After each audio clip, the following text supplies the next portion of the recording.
Hello student, आप लोग कैसे हैं? आई होप आप लोग अच्छे होंगे, एग्जाम की तैयारी कर रहे होंगे। तो जैसा कि आप लोगों का 27 फरवरी को मैथ का मतलब गणित का पेपर है, तो इसमें हम आपको मोस्ट इम्पॉर्टेंट क्वेश्चन को कवर करा रहे हैं। तो फ्रेंड्स, हमने इसके पहले की वीडियो बहुत सारे मोस्ट इम्पॉर्टेंट क्वेश्चन को कवर कराए हैं। अगर आपने इसके पहले की वीडियो नहीं देखी है तो आप चैनल के प्लेलिस्ट में जाकर आप इसके पहले की वीडियो देख लीजिए। पहला सवाल दिया है, टेन 35, टेन 40, टेन 45, टेन 50 और टेन 55 का मान ज्ञात कीजिए। फ्रेंड्स, ये मोस्ट इम्पॉर्टेंट क्वेश्चन है और ये प्रीवियस ईयर में आया हुआ क्वेश्चन है और ये 2 नंबर का है। तो चलिए इसको हम सॉल्व कर लेते हैं। यहाँ लिखेंगे हल। तो फ्रेंड्स, इसको सॉल्व करने के लिए हम क्या करेंगे, देखिए। सबसे पहले तो हम यहाँ ये देखेंगे कि कौन सी दो संख्याओं को जोड़ने पर हमारा 90 हो रहा है। तो ये 45 है, ये 50 है, ये 55 है। ये तो आप लोगों को वैसे भी दिख रहा होगा कि इसमें क्या लिखा है। देखिए, ये 50 है और ये 40 है, दोनों को ऐड करेंगे तो कितना आएगा हमारे पास? 90 आएगा। और ये 55 को ऐड करेंगे 35, तो कितना आएगा? 90 आएगा। और ये 10 45 बच रहा है। तो आप लोगों को 10 45 का मान तो याद ही होगा, 10 45 का मान 1 होता है। तो 10 35 को हम और क्या लिख सकते हैं? 10 35 को क्या हम इस तरह लिख सकते हैं? रुकिए, यहाँ पर एक बार आप समझ लीजिए। जैसे ये 10 35 लिखा है, तो इसको हम और क्या लिख सकते हैं? 10 35 को हम ये लिख सकते हैं, कॉट 90 माइनस थीटा। ये लिख सकते हैं। कॉट 90 माइनस थीटा बराबर क्या होता है? यही तो होता है tan theta. Cot 90 minus theta की जगह पर क्या है? 35 है। तो कॉट 90 माइनस थीटा बराबर टेन थीटा। तो टेन थीटा, थीटा यहाँ पर 35 है तो यहाँ पर भी 35 होगा। तो कहने का मतलब, ये जो टेन 35 लिखा है इसको हम इस रूप में लिख सकते हैं। तो यहाँ इसको हम इस रूप में लिख देंगे यहाँ। तो लिखेंगे यहाँ पर कॉट 90 माइनस 35। क्यों लिखेंगे? आप लोग सोच रहे होंगे इसको ऐसा क्यों लिख रहे हैं। देखिए, ये क्वेश्चन दिया है, इसको कुछ न कुछ करके तो इसको सॉल्व करना ही पड़ेगा, क्योंकि जैसे दिया है इसको तो उसी तरह लिखा नहीं रहेगा। तो इसीलिए थोड़ा उसमें चेंजिंग तो करना पड़ेगा। टेन पै ये 10 40 है और 10 ये 50 है, तो इसको भी आप चेंज कर लीजिए। तो देखिए, इसमें 1 2 3 4 5 पद है, इसमें 5 पद है। तो इसमें देखिए, 10 45 तो हमें मिल गया, एक मान मिल गया, मतलब 10 45 का मान 1 होता है। तो यहाँ देखिए, 10 45 का मान 1 होता है, ठीक। ये तो मिल गया। अब 1 2 3 4 पद बचे, तो क्या ये चारों को चेंज करना पड़ेगा? नहीं, आपको ये चाहे तो ये दोनों को चेंज कर लीजिए। ये दोनों को मतलब कि जैसे 50 और 35 90 हो, सॉरी 50 और 40 90 हो गया, और 55 और 35 ये 90 होता है। तो इसमें 4 है तो 2 को ही आपको चेंज करना है। तो आपको 2 ही चेंज करना रहता है। तो देखिए, ये 10 35 वाला ये हम चेंज कर लिए हैं। तो 10 35 वाला कौन था? ये 10 55, तो इसको हम नहीं चेंज करेंगे अब। ये तो आप 10 40 वाला चेंज कर लीजिए या 10। तो फ्रेंड्स, तो हम इसी को चेंज कर लेते हैं। यहाँ देखें, कॉट 90 माइनस थीटा कितना है? ये 40। आपको इसमें कुछ नहीं करना है, जो यहाँ लिखा है इसको यहाँ लिख देना है, सिर्फ 90 में से माइनस करना है और यहाँ कॉट लिख देना है बस। और ये सब जो जितना ये लिखा है इसको यहीं पर, 10 45 का मान 1 होता है, तो यहाँ लिख देंगे 1। देखिए, यहाँ कोई साइन नहीं है तो यहाँ सब में गुणे का साइन है। 10 50, 10 50 और यहाँ 10 55 यहाँ नीचे लिख देते हैं, उधर जगह नहीं है। ये हो गया। तो देखिए, कॉट, ये हो गया कॉट 90 माइनस कितना होता है? इसमें 90 से अगर 35 को माइनस करेंगे तो कॉट 90 में से 35 गया तो 55। देखिए, 10 में से 5 गया 5, और 8 में से 3 गया 5, तो ये हो गया। तो यहाँ कॉट 90 में से 40 गया 50 हो जाएगा। ये 1 है तो 1 से गुणा हो जाएगा, तो 10 50 यहाँ लिखेंगे, 10 10 55, ये हो गया। तो यहाँ आप देख सकते हैं कि ये कॉट 50 है और ये 10 50 है, तो दोनों का मान कितना होता है? 1 होता है। क्यों? यहाँ पर देखिए, tan theta into cot theta, तो ये इसी रूप में इस तरह लिखा है, तो इसको हम किस तरह लिख सकते हैं, tan theta into 1/tan theta इसको लिख सकते हैं। तो ये कैंसिल हो जाएगा, बचेगा क्या हमारे पास 1। तो उसी तरह इसमें सबको ये इससे कैंसिल हो जाएगा और ये इससे कैंसिल हो जाएगा, तो हमारे पास एक आंसर हो जाएगा। तो फ्रेंड्स ये बहुत ही ईजी सवाल था और इसमें आपका ज़्यादा टाइम भी नहीं जाएगा और ये 2 नंबर का क्वेश्चन था। तो चलिए नेक्स्ट क्वेश्चन देख लेते हैं। तो फ्रेंड्स ये जो दूसरी सवाल दिया है इसे हमें हल करना है। लिखा है क्वेश्चन में हल कीजिए। तो फ्रेंड्स अगर आपको क्वेश्चन में कह दिया जाए कि हल कीजिए, तो इसमें आप समझ जाया करिए कि हमें यक्स का मान ज्ञात करना है। तो हल कीजिए, तो इसको चलिए इसको हम सॉल्व कर लेते हैं।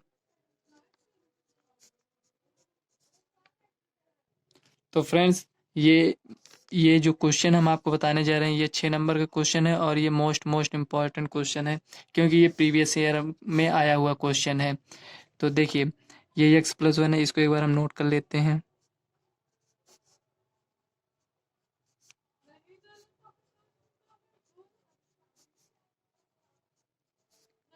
ये हो गया 2x+13 अपॉन x+1। तो फ्रेंड्स आपका एग्जाम पास में आ गया है। हम आपको मोस्ट ही इम्पॉर्टेंट क्वेश्चन को कवर कराएंगे। तो देखिए इसको हम कैसे सॉल्व करेंगे। सबसे पहले ये देखिए ये बराबर के उस साइड है, इसको अभी रहने देते हैं। सबसे पहले हम इसको सॉल्व करते हैं।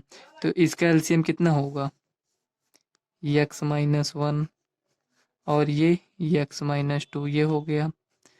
तो देखिए इसको मतलब कहने का मतलब ये हुआ जो x-1 है, तो इसमें जब भाग देंगे तो x-1 से ये कट जाएगा, क्या बचेगा x-2। तो उसी को हम इसमें गुणा करते हैं। तो चाहे आप इसको ऐसे गुणा कर दीजिए चाहे इसको ऐसे, तो ये इसको आप ऐसे ही गुणा कर लीजिए दोनों को, x+1 ये x+1 और x-2 ये हो गया, प्लस है प्लस लगाएंगे और x+2 लिखा है,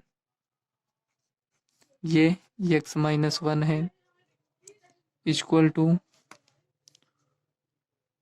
2x+13 अपॉन x+1। तो फ्रेंड्स इसको हम सॉल्व करेंगे। देखिए अभी तक आप जैसे सॉल्व करते थे इसको उसी तरह सॉल्व करना है, जैसे इसको इससे गुणा करेंगे इसको इससे। तो चलिए इसको हम सॉल्व कर लेते हैं।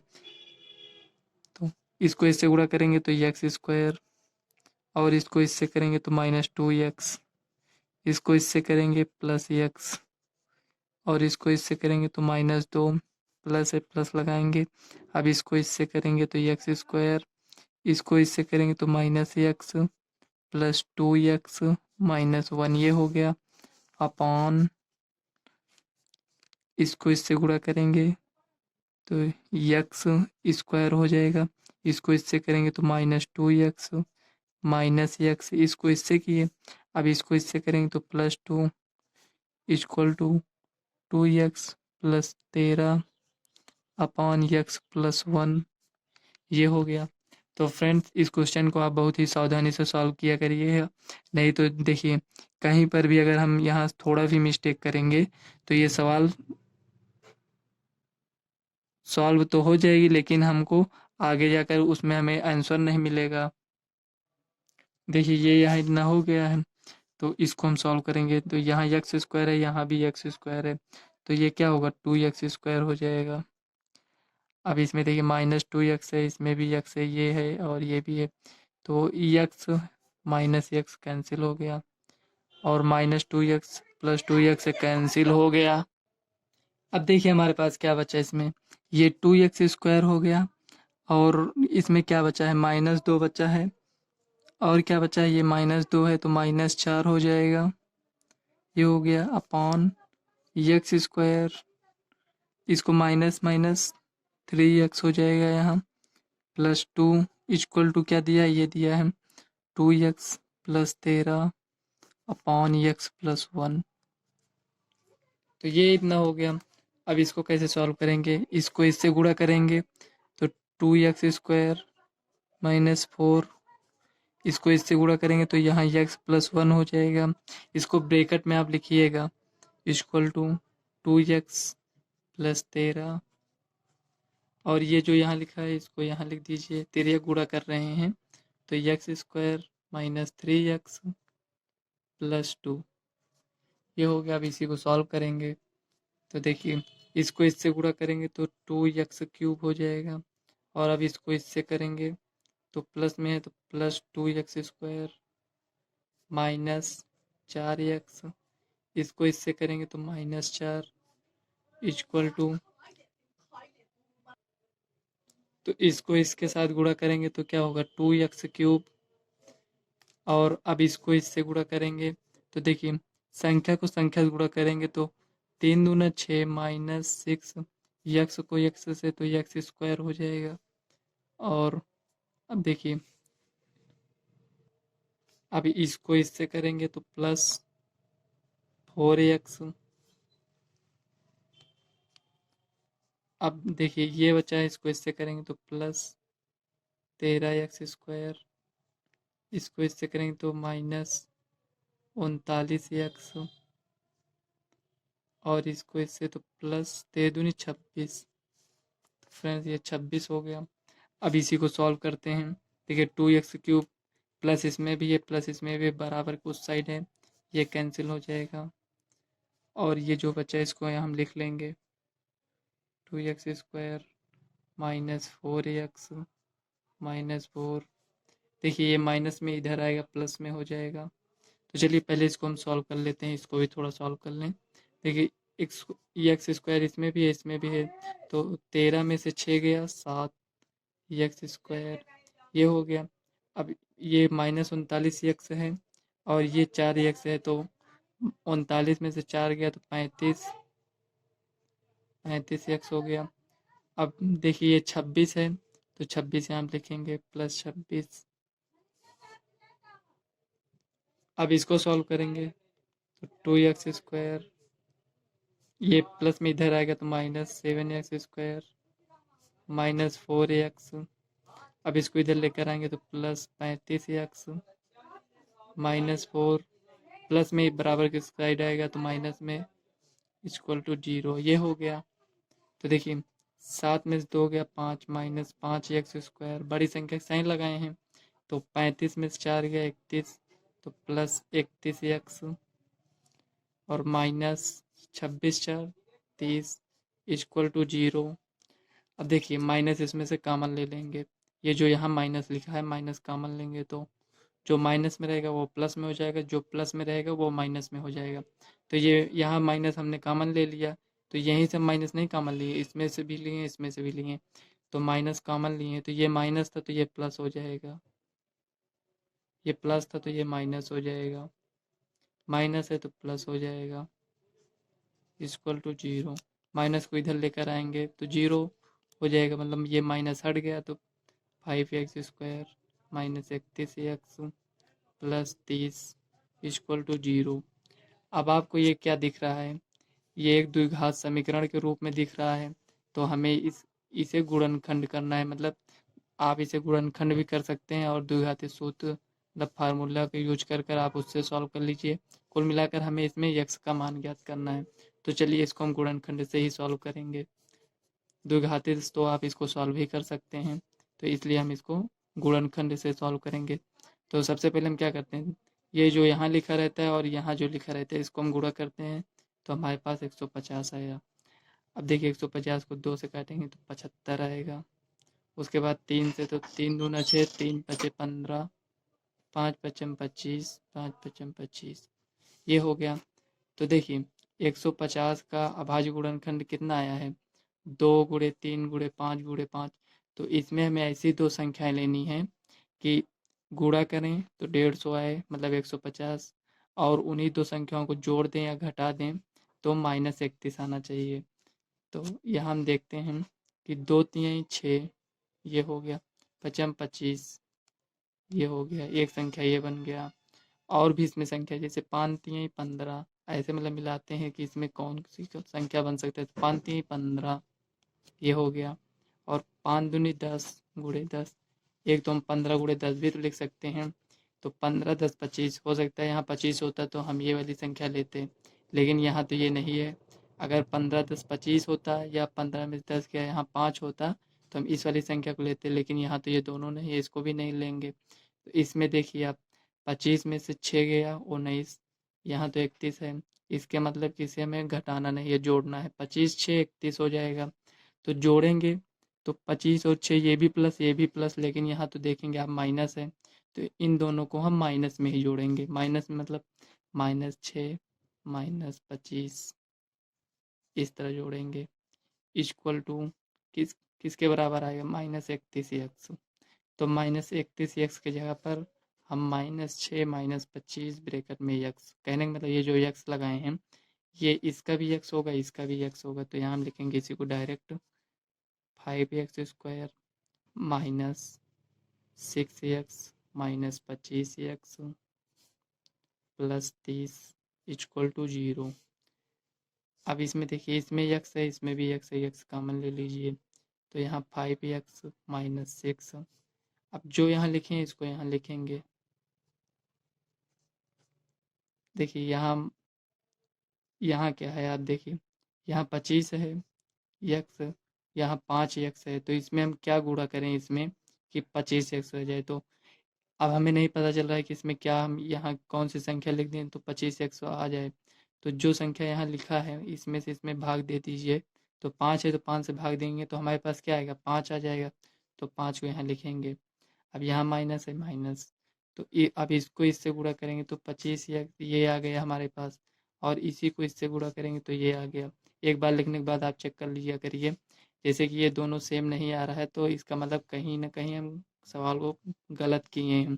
तो देखिए इसमें सेम सेम आ गया है, और इसको इससे गुणा कर रहे हैं तब भी हमारे पास ये सही आ रहा है। तो इसका मतलब यहाँ सवाल सही है। तो x -5 ये हो गया। 5x -6 = 0। अब 0 से तुलना करेंगे तो x बराबर 5 आएगा, और ये x बराबर आएगा, देखिए माइनस से उधर जाएगा प्लस में, गुणे में ही इधर आएगा भाग में। तो यही फ्रेंड्स आपका फाइनल आंसर हो जाएगा। तो एक आंसर आपका आया है, कहने का मतलब x का जो 2 मान आया है, x बराबर 5 आया है और x बराबर 6/5। तो इसको हम इस तरह लिखेंगे, x = 5, 6/5। 2 मान हमारे पास आया है। तो फ्रेंड्स ये 6 नंबर का क्वेश्चन था, और ये प्रीवियस ईयर में आया हुआ क्वेश्चन था। तो चलिए नेक्स्ट क्वेश्चन देख लेते हैं। तो फ्रेंड्स नेक्स्ट क्वेश्चन आपको स्क्रीन पर दिख रहा होगा। इसमें दिया है कोई रेलगाड़ी समान चाल से 90 किलोमीटर की दूरी तय करती है, मतलब वह 90 किलोमीटर दूरी तो तय करती है लेकिन उसकी चाल एक समान रहती है। और आगे कह रहा है यात्रा के लिए 30 मिनट कम लगा होता है यदि चाल 15 किलोमीटर प्रति घंटा अधिक होती है। रेलगाड़ी की मूल चाल ज्ञात कीजिए। तो इसमें जो कह रहा है यदि 15 किलोमीटर घंटा प्रति घंटा अधिक होती, तो कहने का मतलब जो मूल चाल थी उसमें से 15 किलोमीटर और बढ़ा देते तो जितना हमारे पास समय लगा था, जैसे 2 घंटा समय लगा, तो इसमें कह रहा है 30 मिनट और कम लगता, तो मतलब कहने का मतलब 1.5 घंटा लगता। तो चलिए इसको हम सॉल्व कर लेते हैं। तो फ्रेंड्स ये 6 नंबर का क्वेश्चन है और ये प्रीवियस ईयर पेपर में आया हुआ क्वेश्चन है। तो फ्रेंड्स सबसे पहले हम इसमें हमको मानना पड़ेगा, इसमें हम क्या मानेंगे? तो फ्रेंड्स हम उसी को मानते हैं जो हमें पता नहीं होता। कहने का मतलब इसमें क्या कह रहा है, रेलगाड़ी की मूल चाल ज्ञात कीजिए। तो जो हमें ज्ञात करना है उसी को हम पहले मान लेते हैं। तो यहाँ हम लिखेंगे माना।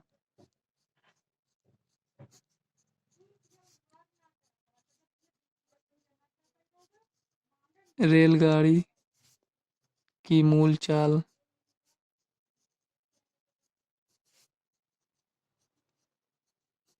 x किलोमीटर प्रति घंटा है।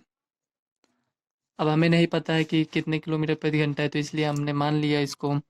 तो रेलगाड़ी की चाल तो हमें पता चल गया, और रेलगाड़ी कितनी दूरी तय करती है तो यहाँ हम लिखेंगे, दिया है दूरी 90 किलोमीटर। अब जब आपको चाल पता चल गया और दूरी पता चल गया, तो 90 किलोमीटर की दूरी तय करने में कितना समय लगा है उसे हम ज्ञात करेंगे। तो यहाँ हम लिखेंगे हल 90 किलोमीटर की दूरी तय करने में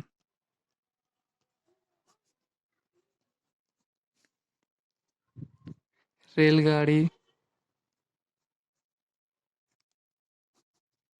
द्वारा लिया गया समय।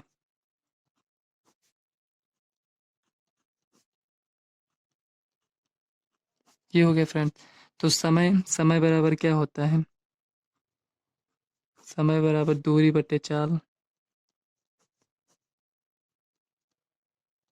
इसको हम T1 मान लेते हैं। अब देखिए दूरी कितना है 90, चाल कितना है यक्स। ये तो हमें पता चल गया। जब मूल चाल कितना था यक्स किलोमीटर प्रति घंटा, तो हमें समय कितना लगा 90/यक्स लगा। और अब कह रहा है प्रश्न से यहाँ लिखेंगे 30 मिनट कम समय लगता जब रेलगाड़ी की चाल में 15 किलोमीटर प्रति घंटे की वृद्धि कर दी जाए। मतलब इतनी समय जितनी चाल है उसमें 15 किलोमीटर वृद्धि कर दी जाए। तो यहाँ लिखेंगे प्रश्न से चाल में वृद्धि करने पर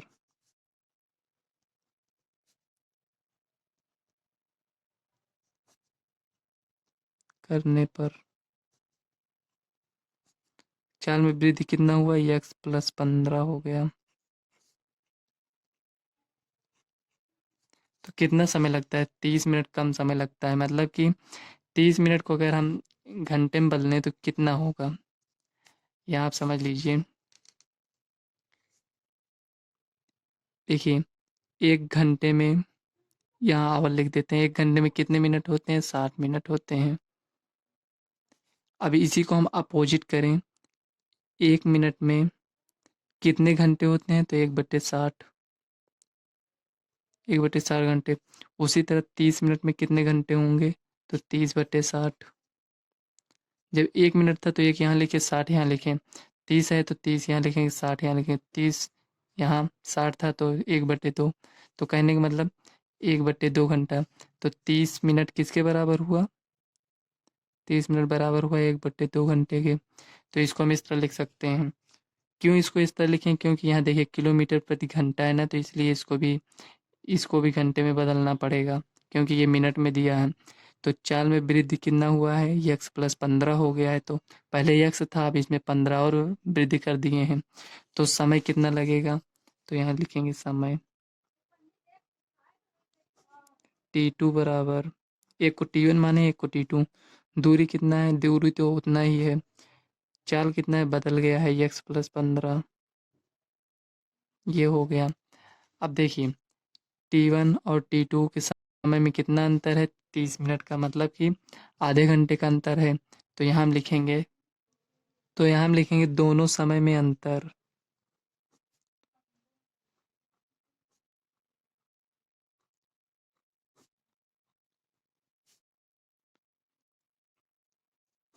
तो T1 माइनस T2, देखिए T1 माइनस T2 क्यों किए हैं ये समझ लीजिए। तो इसमें देखिए T1 माइनस T2 इसलिए किए हैं कि प्रथम चाल था ये प्रथम चाल था, तो ये समय ज़्यादा ले रहा था क्योंकि इसमें ये जो चाल थी कम थी। और ये जो दूसरा समय है इसमें ये समय कम लग रहा था क्योंकि चाल में वृद्धि कर दिया गया है। तो ये समय कम लिया है, ये समय ज़्यादा लिया है, तो ज़्यादा में से कम को माइनस कर दिए हैं। तो इसमें देखिए यक्स है और यहाँ यक्स प्लस 15, तो इसमें कौन सी संख्या बड़ी होगी। तो इसमें अगर हम यक्स से भाग करेंगे तो इसमें ज़्यादा बड़ी संख्या आएगी। और इसी में अगर हम यक्स प्लस 15 से जो भाग किए हैं तो ये छोटी संख्या आएगी। तो ये बड़ी संख्या हुई, ये छोटी संख्या। तो बड़ी संख्या में से छोटी संख्या को माइनस करेंगे तो दोनों का अंतर कितना है 1/2 है। तो यहाँ लिख देंगे 1/2 ही तो था, 30 मिनट था, तो यहाँ देखिए हमने चेंज कर दिया है। दोनों के समय में कितना अंतर है 1/2 घंटे का।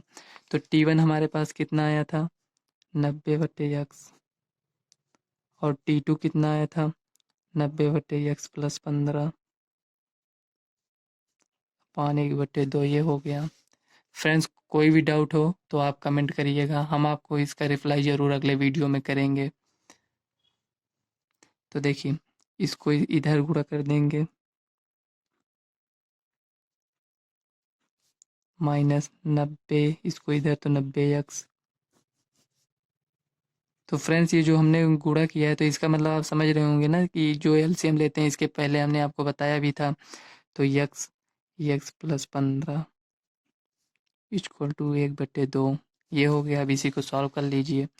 तो इसको इससे गुणा करेंगे तो 90 यक्स, इसको इससे करेंगे तो देखिए 15 नवैया प्लस है 15 नवैया 135, एक जीरो है जीरो लगा दीजिए, -90 यक्स ये हो गया। अब देखिए इसको इसको सॉल्व कर लेते हैं तो x square plus 15 x equal to 1/2 ये हो गया। अब आप इसमें देख सकते हैं कि ये माइनस में है ये प्लस में है तो ये कैंसिल हो जाएगा। तो यहाँ 1350 इसको 13 गुणा करेंगे तो ये इधर आ जाएगा 2 इक्वल टू 1 से इसमें गुणा करेंगे तो ये यक्स स्क्वायर प्लस 15 यक्स ये हो गया। अब इसी को सॉल्व कर लीजिए। देखिए 2 जीरो में जीरो, 2 पंचे 10 का जीरो, 2 तीन 6 एक 7, तो एक का नम 2 ये हो गया equal to x square plus 15 x. अब इसको इधर ले जाएंगे तो यक्स स्क्वायर प्लस 15 यक्स ये प्लस में इधर आएगा तो माइनस में 2700 इक्वल टू 0 ये हो गया। अब देखिए इसको आप गुणनखंड विधि से भी सॉल्व कर सकते हैं और द्विघाती सूत्र से भी सॉल्व कर सकते हैं। तो चलिए इसको हम सॉल्व कर लेते हैं। तो फ्रेंड्स इसको सॉल्व करने के लिए आपके पास दो तरीका है, चाहे आप गुणनखंड कर लीजिए या द्विघाती सूत्र से उसको सॉल्व कर लीजिए। तो हम तो यही कहेंगे आप इसको द्विघाती सूत्र से इसको सॉल्व कर लिया करिए, क्योंकि गुणनखंड करने में हो सकता है आपको बहुत लंबा समय इसमें लग जाए। तो चलिए इसको हम गुणनखंड से ही सॉल्व करेंगे, क्योंकि आपको इसमें हो सकता है समझ में आ जाए कैसे सॉल्व किए हैं। तो देखिए इसको हम क्या करते हैं, चलिए यहाँ समझ लेते हैं।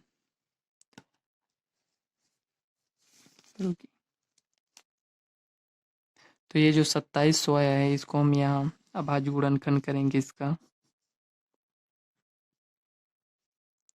2 से काटेंगे तो 2 एक का नम 2, 2 तीन 6, 2 पंचे 10 जीरो, 2 छंग 12, ये 15 हो गया तो 2 7 14, ये 10 हुआ तो 2 पंचे 10 ये हो गया। देखिए 7 5 12 6 18 3 से कट जाएगा तो 3 दूना 6, 3 दूना 6 3 पचे 15, 5 2 7 2 9 ये भी 3 से कट जाएगा, 3 से 21 3 पचे 15, 3 से अब ये कटेगा तो 3 दूना 6, 3 पचे 15, 5 पचम 25 5 ये हो गया। अब इसमें हम ऐसी दो संख्या लेंगे कि गुणा करें तो 2700 आ जाए और जोड़ दें या घटा दें तो 15 आना चाहिए। तो देखिए हमारे पास कौन सी संख्या है, 15 है। तो हमें ऐसी दो संख्या लेनी है, मतलब लगभग में उस वो संख्या कि मतलब उसे जोड़ दें या घटा दें तो 15 आने चाहिए। मतलब ना तो हमें उससे ज़्यादा बड़ी संख्या चाहिए ना तो ज़्यादा छोटी संख्या। जैसे बड़ी छोटी संख्या कहने का मतलब हमारा ये है कि यहाँ देखिए इसको यहाँ ऐसे लिख देते हैं। जैसे 2 है तो एक संख्या तो हम 2 ले लिए मान लीजिए। उसके बाद हम सबको गुणा करेंगे, 5 पचम 25 तिया 75 तिया ऐसे ऐसे ये सबको यहाँ तक ये पूरी संख्या को हम गुणा कर डालेंगे। इसको जो आएगा इसमें हम लिखेंगे। यहाँ देखिए जो आएगा यहाँ हम लिख देंगे। तो क्या इतनी बड़ी संख्या से अगर हम 2 को जोड़ भी देते हैं या घटा भी देते हैं तो क्या आएगा, नहीं आएगा।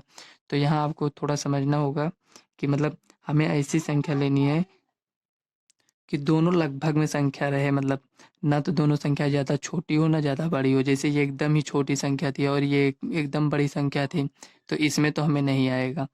तो यहाँ देखिए 5 तिहाई 15, देखो इसको इससे करेंगे 5 तिहाई 15 हो गया, 15 दूना 30 ये हो गया, 30 दूना 60, एक 60 ले लिए। देखिए 5 तिहाई 15 दूना 30 दूना 60 एक संख्या ये ले ली। उसके बाद क्या बचा है, ये बचा और ये बचा है। तो अब देखिए 5 तिहाई 15 तिहाई 45 गुणे 45 ये हो गया। अब इसमें 60 में से 45 जाएगा तो 15 आ जाएगा। ये प्लस होगा ये माइनस में रहेगा तो यहाँ लिख देंगे x square plus 60 x minus 45 x, sorry यहाँ 45 है ठीक, माइनस 2700 इक्वल टू 0 ये हो गया। अब देखिए यक्स कॉमन लेंगे तो यक्स प्लस 60 और यहाँ यक्स प्लस 60 लिखेंगे। यहाँ पर डायरेक्ट आप लिख लिया करिए। तो 60 है तो यहाँ क्या है 45 है तो 45 यहाँ लिख देंगे माइनस में माइनस लगा दीजिए, तो यक्स माइनस 45 और यक्स प्लस 60, ये हो गया इक्वल टू 0। तो फ्रेंड्स इसको हम यहाँ साइड में सॉल्व कर लेते हैं। देखिए यक्स माइनस 45 और यक्स प्लस 60 है, तो इसमें हम जीरो से तुलना करेंगे तो हमारे पास दो मान आएगा, एक आ गया 45 और एक आएगा -60। तो ये जो रेलगाड़ी की चाल है ये दूरी तय कर रही है, तो ये माइनस में तो नहीं जाएगी। कहने का मतलब दूरी है तय कर रही है, चाल तो ऋणात्मक नहीं होगा, तो यहाँ यक्स बराबर 45 लेंगे। तो ये जो हमारे पास यक्स आया है क्या है, ये रेलगाड़ी की मूल चाल है। तो यक्स बराबर 45 किलोमीटर प्रति घंटे की चाल से और 90 किलोमीटर की दूरी तय करती है, तो यही आपका फाइनल आंसर हो जाएगा। तो फ्रेंड्स ये 6 नंबर की सवाल थी, आप देख सकते हैं कि ये कैसे सवाल थी, देख लीजिए। आपको इसी तरह सॉल्व करना पड़ेगा। आप कहेंगे ये बहुत ज़्यादा समय लेगा, समय आपका ज़्यादा नहीं लेगा, इसको सिर्फ आपको केवल समझना है सवाल को, उसके बाद आप इसको सॉल्व कर पाएंगे। तो चलिए नेक्स्ट क्वेश्चन देख लेते हैं। तो फ्रेंड्स चौथी क्वेश्चन आपको स्क्रीन पर दिख रहा होगा। इसमें दिया है एक लंबवृत्तीय बेलन के आधार का क्षेत्रफल 154 वर्ग सेंटीमीटर है और ऊंचाई 15 सेंटीमीटर है, तो इसका आयतन ज्ञात कीजिए। तो चलिए फ्रेंड्स इसको हम सॉल्व कर लेते हैं, और ये आपका 2 नंबर का क्वेश्चन है। तो फ्रेंड्स चौथा क्वेश्चन कह रहा है इसमें बेलन के आधार का क्षेत्रफल 154 cm स्क्वायर दिया है और ऊंचाई हमें दिया है 15 सेंटीमीटर, तो बेलन का आयतन हमें ज्ञात करना है। तो बेलन का आयतन क्या होता है, पाई आर स्क्वायर एच होता है। तो एच हमें ये दिया है 15 और पाई आर स्क्वायर मतलब बेलन के आधार का क्षेत्रफल हमें दिया है। तो ये जो दिया है बेलन के आधार का क्षेत्रफल, ये क्या दिया है हमें, ये दिया है बेलन।